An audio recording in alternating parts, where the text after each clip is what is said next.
When we created Delphi, we wanted to address something that we thought was quite a vivid problem nowadays, which is the way that people consume news.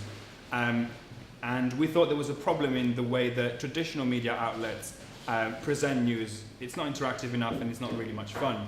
Simplify the news is essentially just the concept of you not having to track news stories and look across different platforms and read different articles and figure out what's what. We have an algorithm that does that for you. It looks at all different kind of API, news API, and it can track a story and the way it evolves and stores it. The visual, we have our globe, which we're all very proud of and you all know about.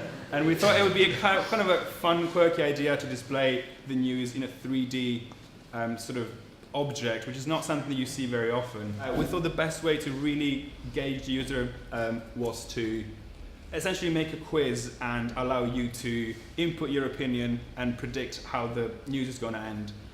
So this is our main page, that's our famous globe, and it's been by itself. On the side are all the threads, all the stories that we've been tracking and the top stories. And what happens now is that data points appear on the globe which tell you where the story is developing and how it's connected. And these are generated dynamically.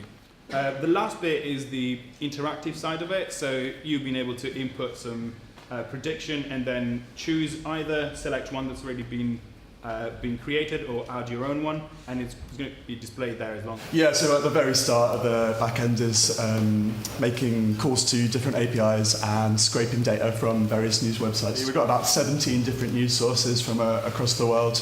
Obviously there's an issue there that news sources, they cover the same ground as each other, people consume their news through different platforms, all that sort of algorithm and figuring out what was the news that was supposed to be on there. As a top story then, it would gather more weight, it would carry more weight than a few hours later. The stories have been through this process. Each of these circles sort of represents a collection of like articles. So you might have a story about like say Brexit something, or like David Davis speaking to Michel Barnier, something like that, and that will come from like lots of different, or not, and that might come from lots of different sources like The Guardian, The Independent, or wherever. And then those sort of articles and descriptions are then like scraped together into like a single string, and that's fed through into what seems natural language understanding. And once a string goes into there, that will then input like a series of keywords and relevances attached to that, and then that's got fed through into JSON and ultimately written into a database. And that sort of the idea behind that is that once you have keywords, they can be used to process the data further on and analyze against other news calls when you get more data in. AWS's Lambda service, which lets you run code on a specified trigger. So we decided to split this process into two parts. The first part was doing the API calls to news sources, and it was collecting that data and aggregating it. And at the end of that process, it was writing it to a file in Amazon's S3 service, which is like a file storage thing. And the second part was to read the data from that file and process that into SQL and store it on a database on a subnet on Amazon. So it's not really surprising that all this crazy algorithms and functionality generates a hell of a lot of data, which is all like relational, so it needs to be stored within an SQL database rather than like a MongoDB database.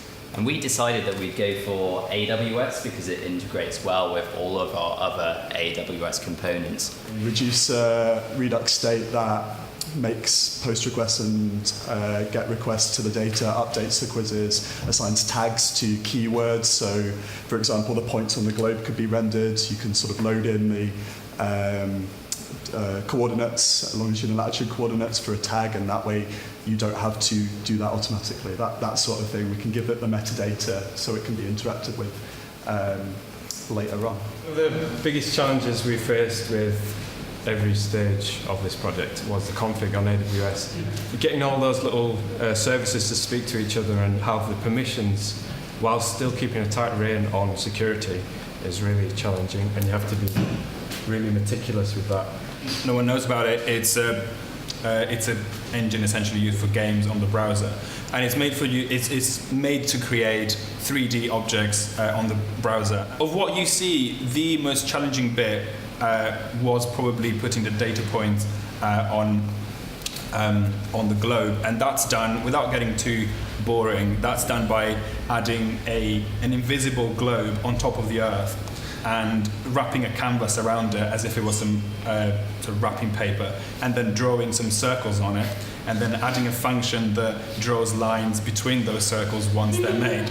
So yeah, I think it was like obviously one of the most challenging things we had to cope with on the project. It's one of the most like rewarding things as well to like, obviously we haven't been taught AWS on the course, and having to like self-teach ourselves AWS and go through the weird and wonderful world of Amazon documentation and figure out all the config. I think it's one of our biggest successes. Also, like, we've been doing this course for like 12 weeks. I think we've learned quite a lot about the development side, but not really touched that much on the DevOps. So we got a little bit of exposure to all the DevOps sort of stuff going on and how that might relate to kind of the software industry and what hopefully will be our job next.